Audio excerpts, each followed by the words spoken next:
على محمد وعلى اللهم صل. بسم الله الرحمن الرحيم. اللهم صل على محمد وآل Muhammad. Orang Karbala memerah karena Qasim bin Hasan telah tersungkur. Muslim bin Aus saja telah berhias diri dengan tombak dan luka yang menganga lantaran pedang. Al-Hur telah gugur, Habib bin Madahir telah berlumur darah. Kedua tangan Abul Fadl Abbas telah terpisah dari jasadnya. Ali Asghar, putra Imam Husain yang berusia 6 bulan itu, tidak lagi terdengar tangisan kehausannya karena sebatang panah telah menancap di tenggorokannya. Mereka, para pejuang Karbala, terbang menuju alam barzah bertemu Rasulullah untuk melepas rindu dan mengadu pilu. Yang terdengar saat itu hanyalah isak tangis Sukainah.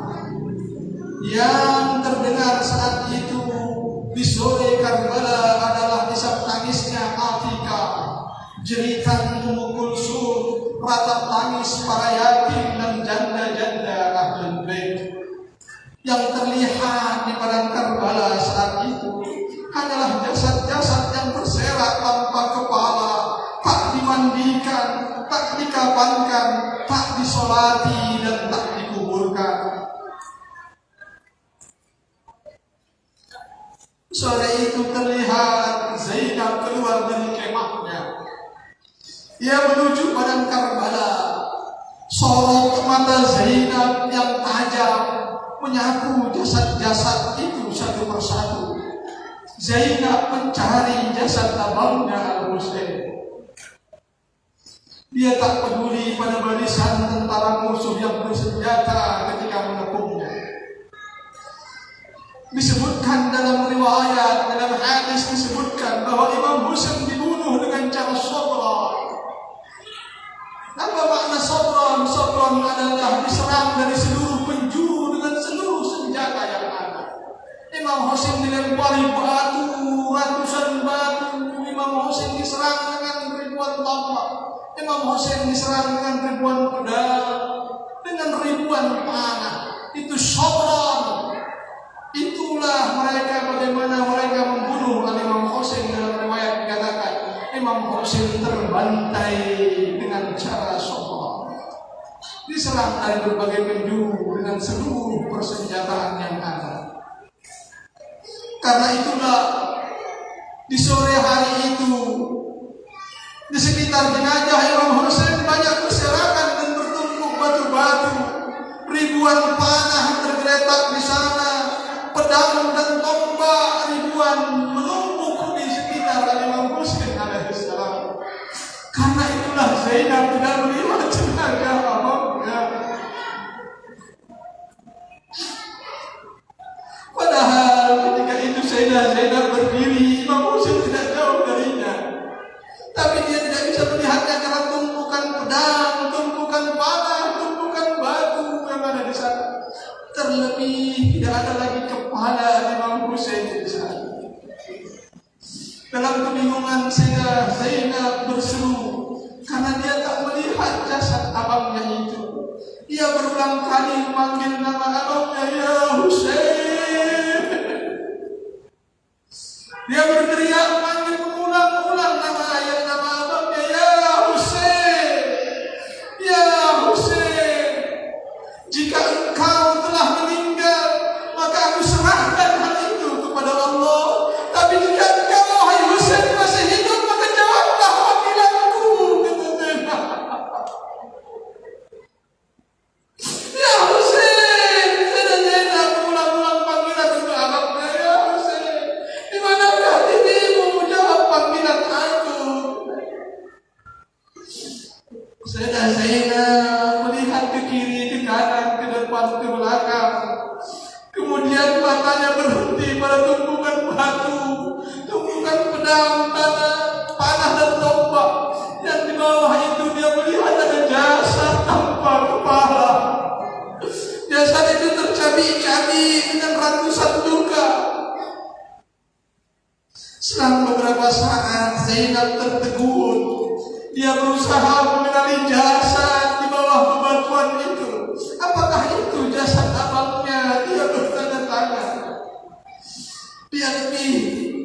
menajamkan pandangannya. Dia seperti mengenal tangan yang ada itu. Dia seperti mengenal pakaian musuh yang dipakai Imam Husain terakhir kalinya. Dia mendekatinya dan semakin yakin kalau itu adalah jasad abangnya. Sadar Sayyidah Zainab menghampiri. Dia lemparkan batu, dia lemparkan ruang panah-panah, dia bersihkan pedang-pedang dari sekitar jasad Imam Husain. Dengan tubuh bergetar, Zainab memeluk abangnya sembari berkata, "Ya Muhammad, Salla alaika malaikatus sama, hadzal Husain murammal bil dimah." Wahai Muhammad, malaikat bersalawat kepadamu. Jasad yang terbunuh bersimbah darah ini adalah Husainmu. Allahumma taqabbal hadzal qurban. Ya Allah, terimalah kurban kami. Terimalah Husain sebagai korban dari keluarga kami. Mendengar ucapan Zainab, semua orang menangis. Ketika itu jeritan Zainab membuat semua orang menangis. Ketika itu Sukainah, putri Imam Husain berlari. Dia melihat bibinya Zainab sedang memeluk jasad tanpa kepala. Dia melihat bibinya Zainab sedang memeluk jasad tanpa kepala sambil Sayyidah Zainab berulang berkata-kata. Sukainah berdiri jarak dekat dari Sayyidah Zainab. Dia bertanya kepada Sayyidah Zainab, "Wahai bibiku, jasad siapakah itu? Dan engkau sedang berbicara, berkata-kata dengan siapa?" Sayyidah Zainab menatap Sukainah yang tidak jauh berdiri darinya. Dia berkata, "Wahai putriku, ini jasad ayahmu dan aku sedang berkata-kata dengan dirinya."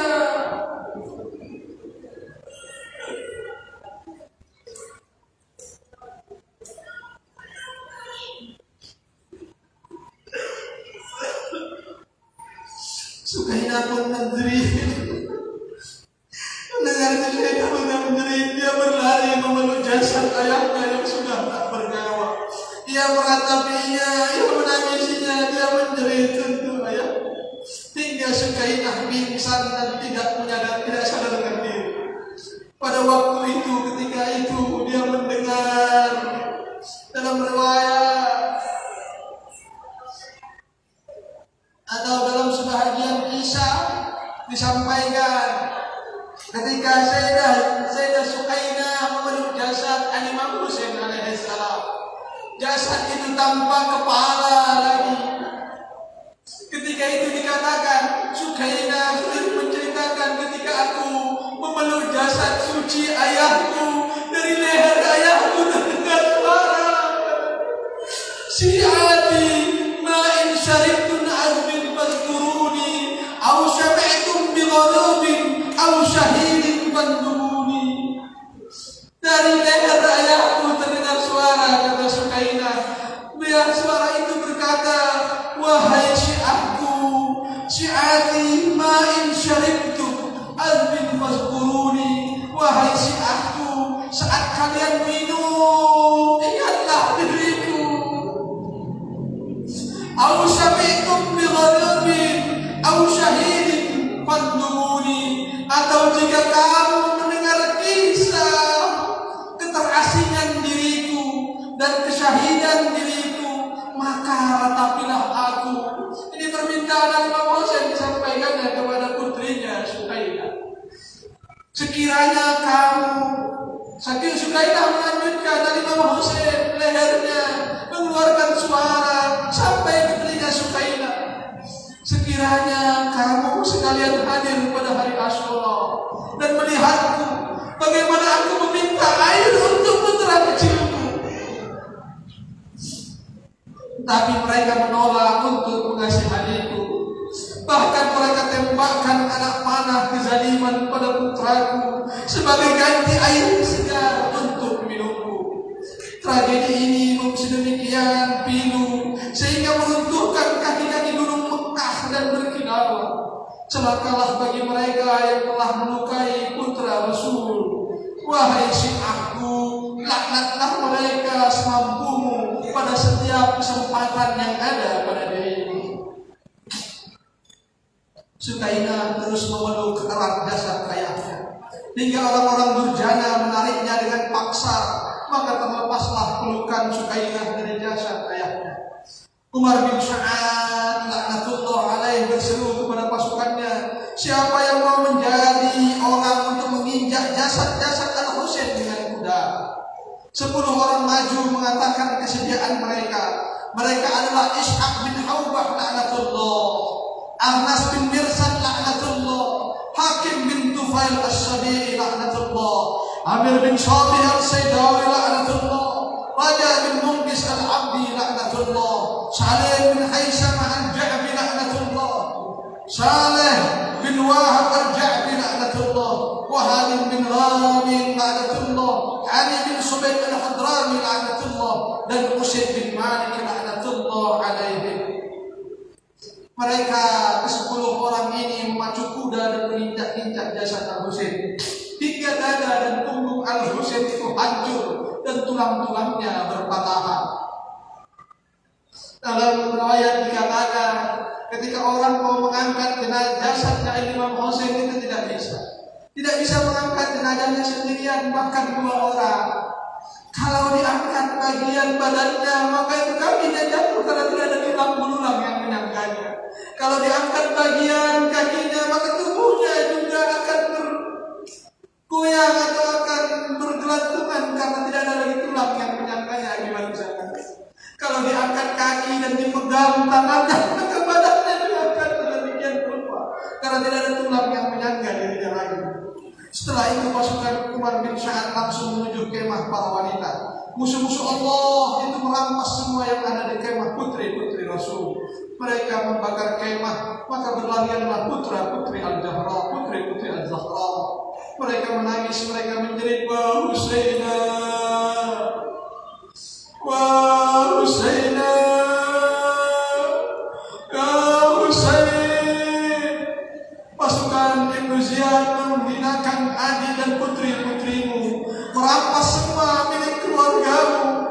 Anting-anting dan gelang milik Fatimah dan Ummi Kulsum ditarik paksa hingga robeklah kedua telinga putri kecil itu. Darah mengalir membasahi wajah mereka yang mulia.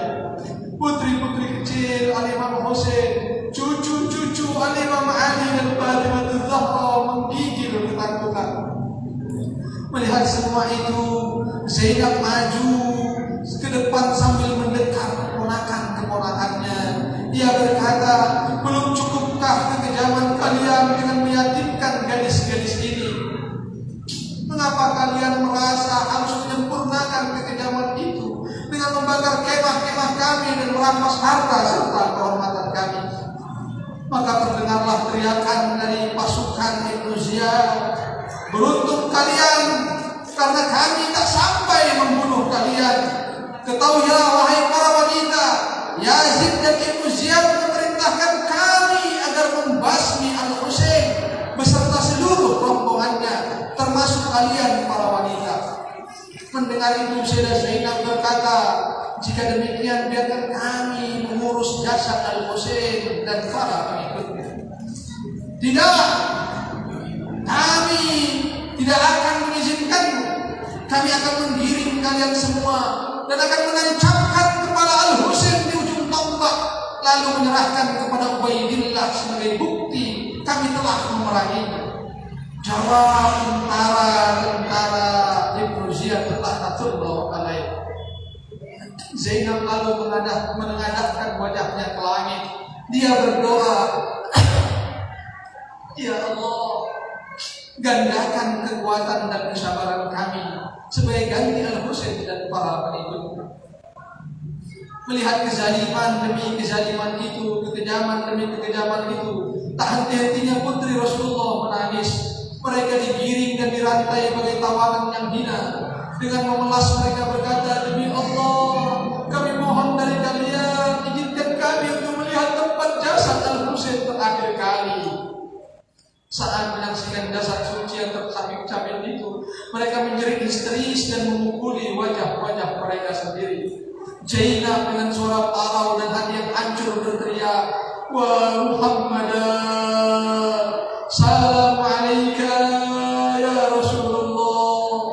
Lihatlah, ini Husainmu tengah terbujur kaku di alam terbuka, menjadi sasaran terpaan angin dengan tubuh bersimbah darah. Badannya terpotong-potong, dan kini putri-putrimu menjadi tawanan musuh-musuh Allah. Hanya kepada Allah dan Rasulnya, Muhammad al-Mustafa, Ali al-Murtada, Fatimah al-Zahra, dan Hamzah Sayyidus Syuhada. Kuadukan semua berita ini."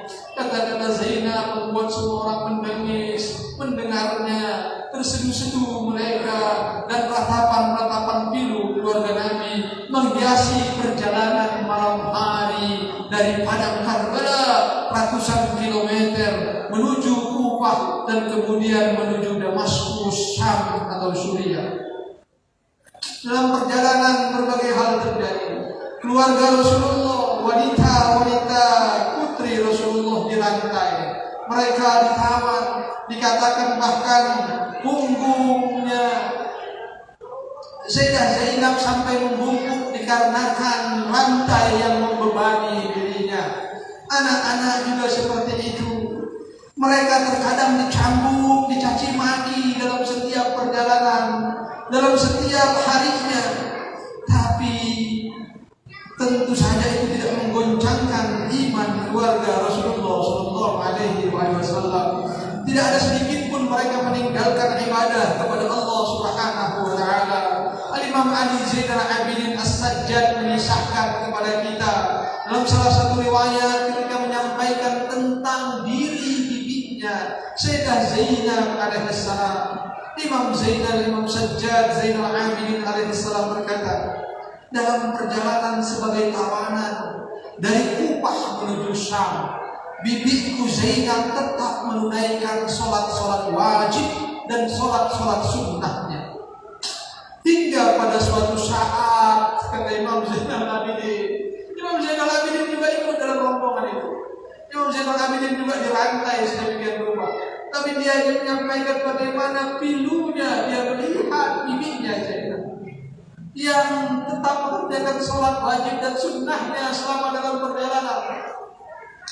Kata Imam Ali Zainal, hingga pada suatu saat malam, suatu malam dalam perjalanan, karena begitu lapar dan lemahnya tubuh Sayyidah Zainab, beliau menunaikan sholat sambil duduk. Sayyidah Zainab tidak mampu lagi berdiri pada saat itu. Fikih kita membolehkan kita tidak berdiri, maka harus duduk. Selama masih bisa berdiri, maka tidak boleh mengerjakan sholat dengan duduk. Kecuali sholat-sholat sunnah, dia pasti lakukan dalam keadaan duduk. Beliau mengerjakan sholat sambil duduk. Sayyidah Zainab tidak pernah mengerjakan sholat wajib maupun sholat sunnahnya dengan duduk. Tapi kata Imam Zainal Abidin, dalam perjalanan, suatu hari dalam perjalanan itu, bibiku menunaikan sholat sambil duduk. Mengapa hal itu dilakukannya? Sebab pada saat itu setiap tawanan hanya diberikan satu potong roti. Setiap hari hanya diberikan satu potong roti. Dan bibiku Zainab selalu memberikan potongan rotinya kepada putri-putri sehingga dia tidak pernah memakan rotinya dan kelaparan menjemput, kelaparan menghimpit dirinya. Jadi kata Imam Ali Zainal Abidin, setiap orang diberikan sepotong roti, tapi Sayyidah Zainab memberikan roti itu kepada putri-putri kecil sehingga dia tidak makan. Itu perjalanan yang dialami Sayyidah Zainab, keluarga Rasulullah. Kalau mereka memelas, mereka dicambuk. Dan yang lebih menyakitkan dikatakan, yang lebih menyakitkan adalah ketika kami melihat di ujung tombak itu kepala ayah kami, kepala abang kami, kepala Imam Husain alaihissalam. Itu yang paling menyakitkan. Ketika dalam perjalanan di ujung tombak itu dipamerkan di arah kepala Imam Husain, mereka harus menyaksikan kepala ayahnya, sehingga mereka harus menangis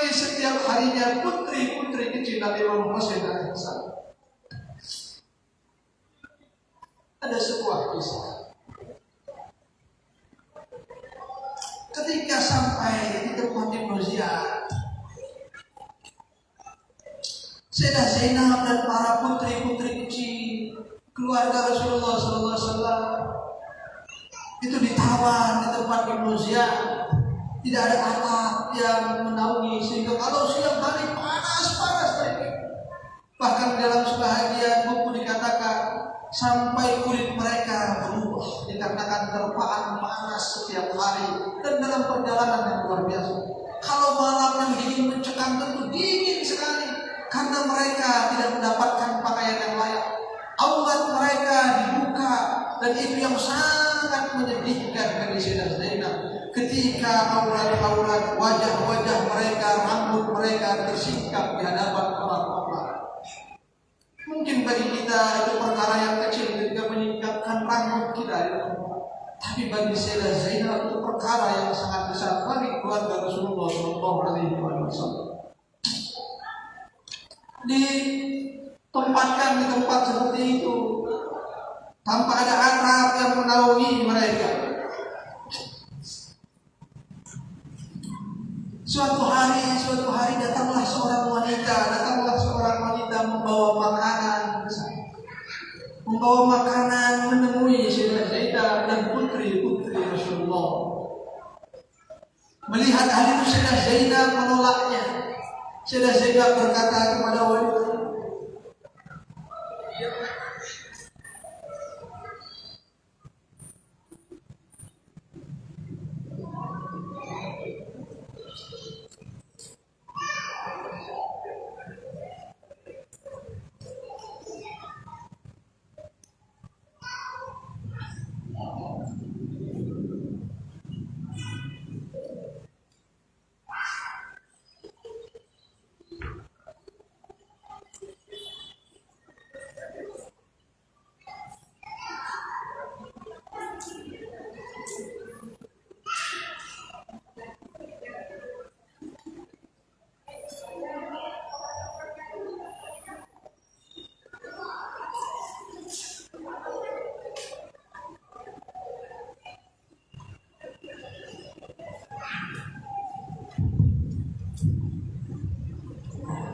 Sayyidah Zainab berkata kepada wanita itu, "Madu datang membawa makanan yang banyak, ingin menyerahkan kepada Sayyidah Zainab dan putri-putri Sayyidah Zainab, putri-putri Rasulullah."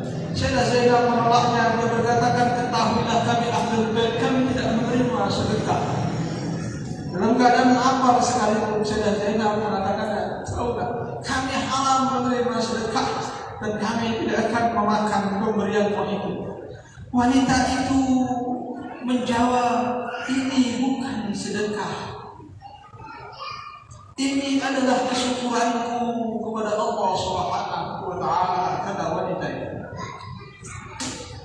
Sayyidah Zainab memandang wanita itu yang mengatakan bahwa itu adalah kesyukurannya.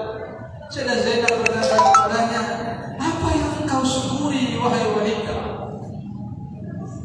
Wanita itu kemudian bercerita bahwa dia memiliki seorang anak dan anak itu sakit keras. Sudah cukup lama dia sakit keras, telah dibawa berobat ke sana kemari, ke berbagai tempat dibawa berobat, tapi putraku tak kunjung sembuh. Hatiku sedih dan khawatir melihat keadaan putraku. Aku khawatir dia akan mati mendahului diriku. Maka aku pun berdoa dan bertawasul kepada Rasulullah SAW agar anakku diberi kesembuhan. Sampai suatu malam aku bermimpi bertemu dengan Rasulullah SAW. Dia bilang, wanita ini benar. Sampai aku bermimpi bertemu dengan Rasulullah SAW. Ketika itu Rasul di sampingnya ada seorang lelaki yang gagah kelihatannya.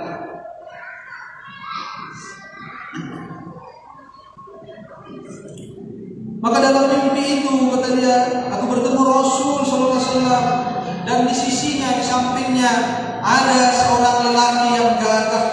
Aku menunjukkan kepada Rasul berbaringan di tempat tidurku. Aku mengadukan tentang sakit anakku kepada Rasulullah agar engkau ya Rasul mendoakan putraku untuk kesembuhannya. Rasulullah Shallallahu Alaihi Wasallam menatapku padaku, kata wanita itu, dan dia juga melihat kepada anakku yang terbaring lemah di pembaringan. Kemudian Rasul mengalihkan pandangan kepada lelaki gagah di sisinya. Dia berkata kepada lelaki itu, wahai putraku Al-Husain, peganglah kepala anak itu dan berikan kesembuhan kepadanya. Ternyata lelaki gagah itu adalah Al-Husain putra Rasulullah Sallallahu Alaihi Wasallam. Al-Husain pun berjalan mendatangi pembaringan tempat putra wanita itu terbaring lemah. Imam Husain menyentuhkan tangannya ke kepala putraku dengan lembut. Ketika itu aku bangun dan menemukan putraku telah sembuh. Karena itu maka aku membuatkan makanan. Aku dengar keluarga Rasulullah ada di kota ini, maka aku datang membawakan makanan ini untuk kamu demi kesyukuranku. Sayyidah Zainab menatap wanita itu. Kemudian Sayyidah Zainab berkata, apakah engkau melihat wajahnya Al-Husain? Wanita itu berkata, ya demi Allah aku melihat wajah Al-Husain pada saat itu. Maka Sayyidah Zainab kemudian menunjukkan tangannya ke satu arah. Di sana ada tombak yang berdiri, di atasnya ada kepala yang sedang tertancap. Sayyidah Zainab berkata kepada wanita itu, wahai wanita, apakah wajah itu yang kau lihat? Wanita itu kemudian mengaku melihat. Ketika dia melihat wajah di atas tombak yang tertancap, dia menjerit histeris dan kemudian dia pingsan pada saat itu. Setelah sadar dia berkata, betul, wajah ini yang kulihat dalam mimpi. Ya Husain, peganglah kepala kami, wahai Imam. Sentuhkan tangan lembutmu ke kepala kami, wahai Imam. Ke kepala putra putri kami. Berkati kami dengan sentuhan tangan lembutmu, wahai Imam. Sabati kami dengan sentuhan tangan lembutmu di kepala kami, di kepala pasangan-pasangan kami, kepada istri dan suami kami, kepala putra-putri cucu-cucu kami. Berikan kesembuhan dengan tanganmu kepada di antara kami yang sakit dan bergadang. Berikan dengan sentuhan lembut tanganmu di kepala kami. Berikan kepada kami ketenangan dalam menghidupi, dalam menghadapi berbagai persoalan kehidupan ini. Tangan lembutmu adalah penyejuk mata dan penenang hati kami. Dia melihat Imam Husain dalam keadaan gagah, tapi ketika ditombak itu dia melihat bagaimana dia kepala Imam Husain dengan debu-debu dan darah-darah yang masih lengket mengering di wajahnya Imam Husain alaihissalam. Dia melihat Imam Husain dengan gagahnya. Dia melihat Rasulullah dalam mimpinya dengan gagahnya. Imam Husain setelah terbunuh pun masih mendatangi orang dalam mimpinya dan menyembuhkan putra-putranya. Padahal orang itu adalah penduduk Kufah yang mereka meninggalkan Imam Husain. Bagaimana mungkin wahai Imam engkau meninggalkan kami padahal kami mencintaimu? Putra-putri kami mencintaimu ya Rasulullah ya Husain. Imam Husain masih memberikan cobaan bahkan kepada orang yang meninggalkan dirinya di padang Karbala. Dia melihat Imam Husain dengan gagahnya, melihat Rasulullah dengan gagahnya. Tapi perhatikan dengan mimpinya Ibnu Abbas. Ibnu Abbas, keluarga Rasulullah, sahabat Rasulullah, sepupunya Rasulullah Sallallahu Alaihi Wasallam. Apa kata Ibnu Abbas ketika dia bermimpi ketika itu bertemu Rasulullah? Ra'aitu Nabi Sallallahu Alaihi Wasallam bermimpi diri Rasulullah Sallallahu Alaihi Wasallam. Dia katakan apa? Wa huwa qa'imun ashhadu ghaibar biyadihi waruratun fiha dam. Aku bermimpi, kata Ibnu Abbas, bertemu dengan Rasulullah Sallallahu Alaihi Wasallam. Aku menyaksikan ketika itu kekasihku Rasulullah, kata Ibnu Abbas, dalam keadaan rambutnya kusut dan berdebu. Kalau wanita tadi melihat Rasul dalam keadaan bersih, kata Ibnu Abbas berkata, aku melihat dalam mimpi Rasulullah rambutnya kusut dan berdebu. Tidak pernah seumur hidup aku melihat kekasihku seperti itu. Kemudian aku melihat di tangannya ada sebuah botol yang berisikan darah. Maka aku berkata, ya Rasulullah, bi abi anta wa ummi ya Rasulullah, demi ayah dan ibuku wahai Rasulullah, ma hadza, apa ini? Tanya Ibnu Abbas. Qala hadza damul Husain wa ashabi. Rasul menjawab, wahai Ibnu Abbas, ini darahnya Husain dan sahabatnya di dalam botol yang dipegang Rasulullah Sallallahu Alaihi Wasallam.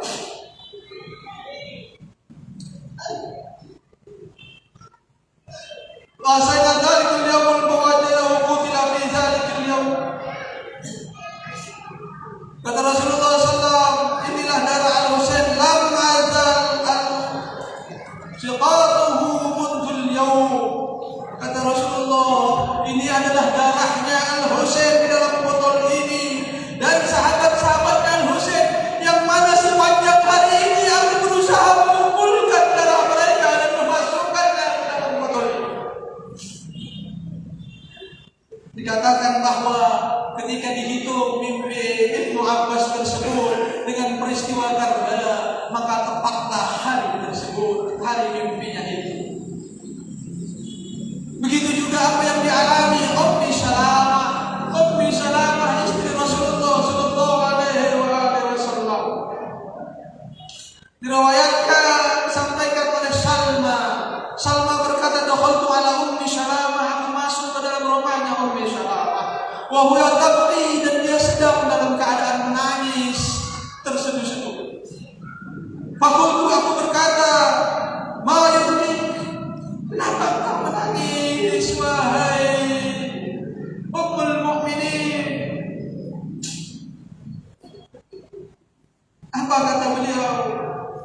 Qalat, maka berkatalah Ummi Salamah, ini istri Rasulullah, ini orang yang pernah dititipkan, istri dititipkan kepadanya turbah tanah Karbala. Ra'aitu Rasulullah Sallallahu Alaihi Wasallam, yakni fil manam, aku telah menyaksikan suamiku, kekasihku Rasulullah Sallallahu Alaihi Wasallam di dalam mimpiku, wa ala ra'sihi wa lahyatihi turab. Aku melihat dalam mimpiku suamiku Rasulullah Sallallahu Alaihi Wasallam di atas kepalanya dan di janggutnya dipenuhi dengan debu-debu yang berserakan. Ini misalnya bermimpi melihat Rasulullah dalam keadaan kusut, debu-debu berserakan di kepalanya, bahkan di janggutnya.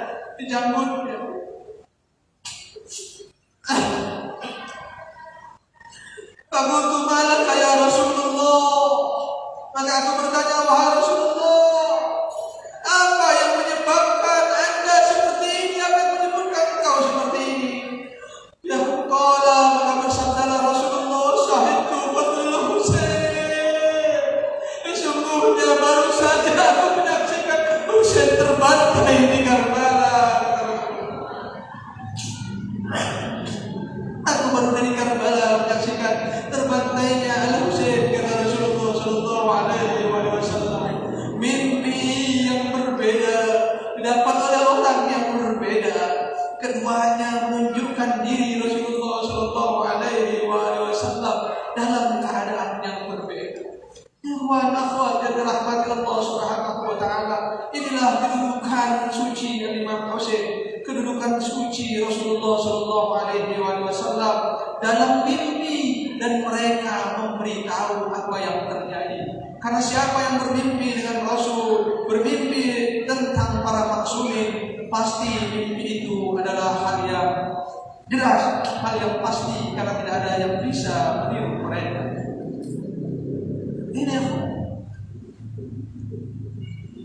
itu terjadi keseluruhan dalam kehidupan. Mereka ditawa, sampai kisah kita pada tawa, mereka sampai kepada Yasin, nanti dipulangkan kembali. Kita sudah mendengar bagaimana kisah demi kisah tersebut. Dan kemudian nanti dipulangkan ke Madinah, sehingga sampailah di Karbala hari 40 atau Arba'in. Inilah ziarah yang dilakukan dan inilah penyatuan kepala Imam Husain alaihissalam ketika jasadnya terbaring selama 40 hari tanpa kepala. Maka pada Arba'in, pada hari ini, kepala Imam Husain disatukan dengan jasadnya di padang Karbala. Setelah itu putri-putri Rasulullah kemudian menuju Madinah dan mereka ingin menyampaikan kabar duka. Ada sebuah cerita ketika sampai di Madinah, mereka sampai di Madinah.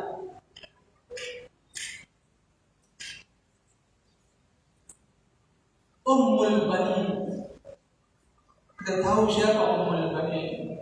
Ummul Banin adalah istri Imam Ali bin Abi Thalib. Ummul Banin yang bernama asli Fatimah, yang kemudian menghilangkan nama Fatimah dari dirinya karena tidak ingin disamakan dengan kedudukannya dengan putri Rasulullah. Dia ingin dikenal dengan nama Ummul Banin, yaitu ibu dari para anak lelaki. Ummul Banin memiliki 4 orang putra yang bernama Abbas, Abdullah, Ja'far, dan Asma. Keempat putranya tersebut dikirim oleh Ummul Banin mendampingi Imam Husain ke padang Karbala.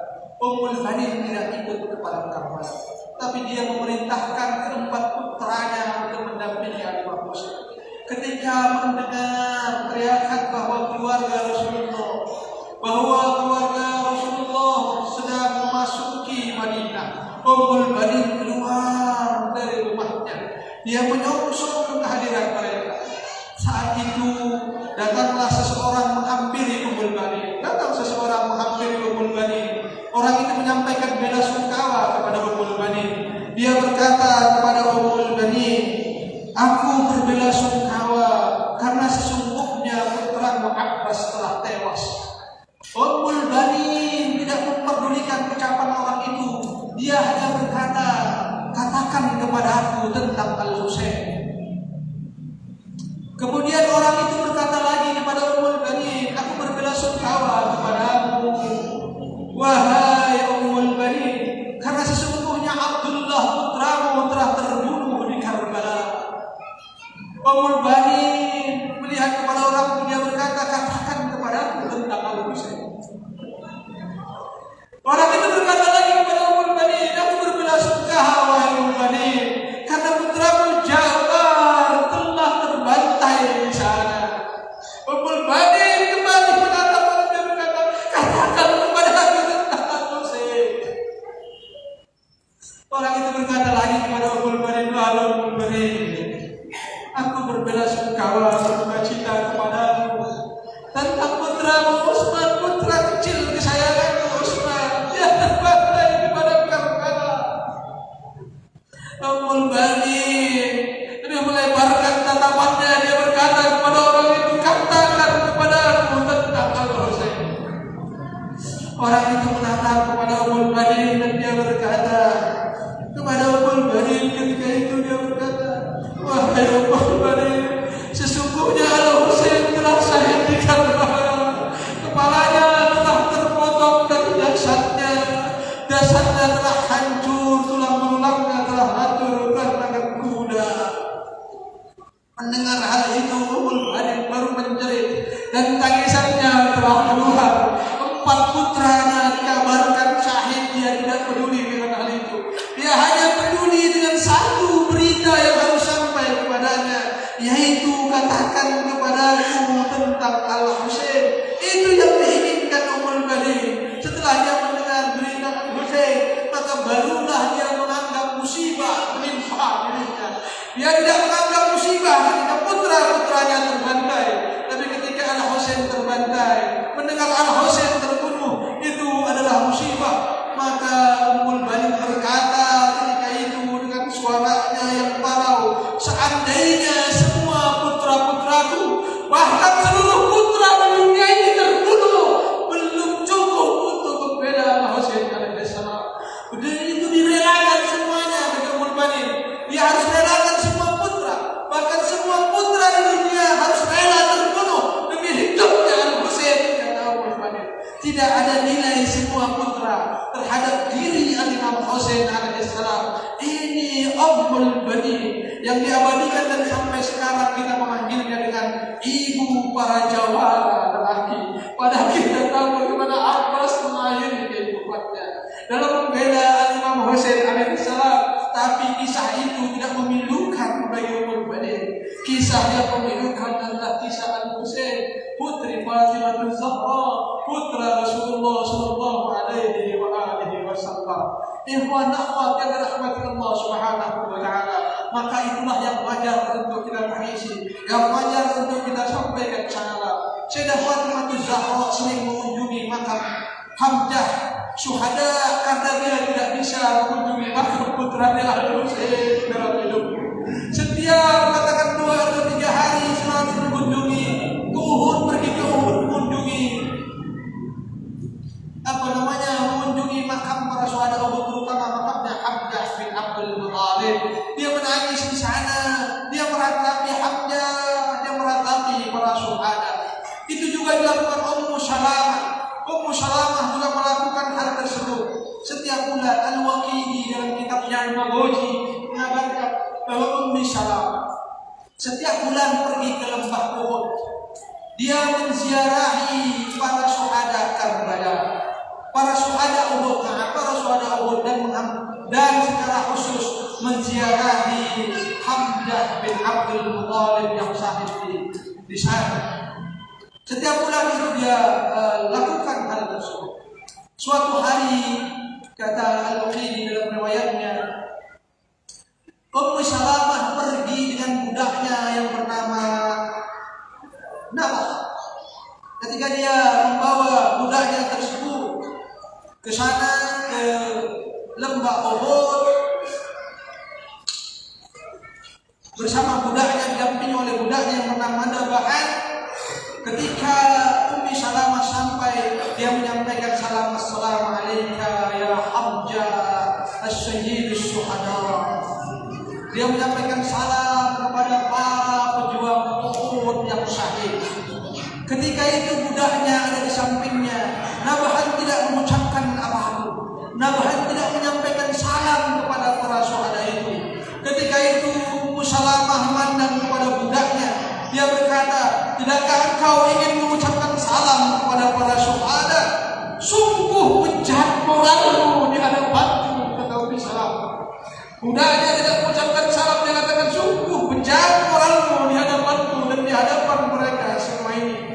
Sungguh demi Allah, tidaklah seorang yang mengucapkan salam kepada para syuhada kecuali Allah akan mengampunkan dan mengembalikan salam itu terus-menerus sampai hari kiamat kelak, kata Ummu Salamah. Maka sampaikan salammu kepada mereka. Maka ikhwan, siapakah syuhada yang paling besar, yang lebih besar daripada Hamzah? Adalah Imam Husain alaihissalam. Dialah sayyidus syuhada. Kita tidak ingin dituduh oleh Ummu Salamah sebagai orang yang tidak memiliki moral, orang yang memiliki akhlak terburuk sepanjang sejarah, karena tidak ingin menyampaikan salam kepada sayyidus syuhada. Assalamu alayka ya Aba Abdillah wa ala al-arwah allati hallat bi binaik, alayka minni salamullahi abadan ma baqaitu wa baqiya al-lail wa an-nahar wa la ja'alahu Allah akhir al-'ahdi minni li ziyaratikum. Assalamu ala al-Husain.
Salam dari kepala yang terbelah.